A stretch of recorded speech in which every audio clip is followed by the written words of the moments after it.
What if a late-night coding session in a college dorm sparked a global revolution and a billion-dollar betrayal? The Accidental Billionaires by Ben Mezrich tells the gripping story of Facebook's chaotic origins, a tale of genius, ambition, and fractured friendships.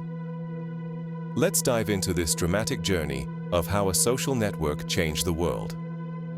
In 2003, Harvard sophomore Mark Zuckerberg is a brilliant but socially awkward computer science major.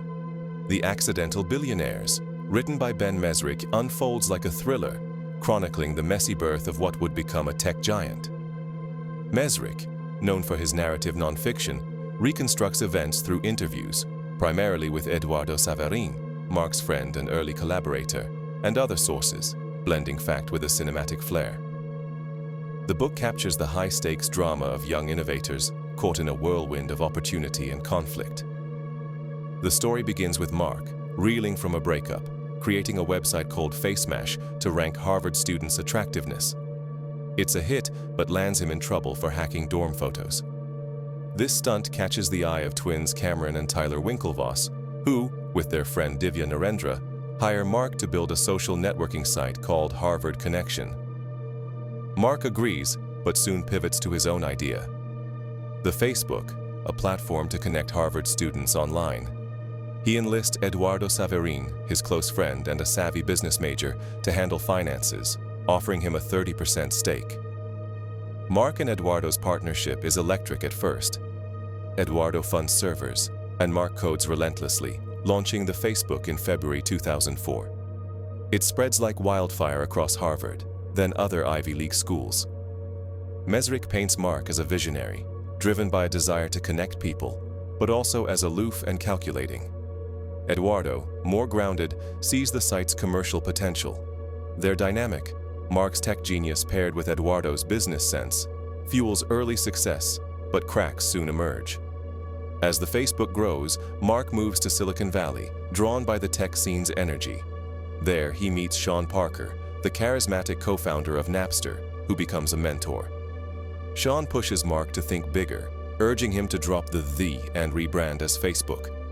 He also introduces Mark to investors, including Peter Thiel, who injects crucial funding. But Sean's influence sows tension. Eduardo, still in New York, feels sidelined as Mark and Sean make decisions without him. Mezrich portrays Eduardo as loyal but naive, struggling to keep up with the company's rapid evolution. Meanwhile, the Winklevoss twins and Narendra discover Facebook and accuse Mark of stealing their idea.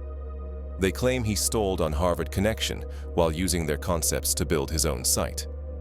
The book doesn't resolve the dispute definitively, but suggests Mark's actions, while ethically murky, were driven by his belief that Facebook was a better vision. The twins' legal battle becomes a backdrop to the larger story of betrayal. The heart of the drama is Eduardo's falling out with Mark. As Facebook secures major investments, Sean and Mark restructure the company, diluting Eduardo's stake to nearly nothing through a series of legal maneuvers.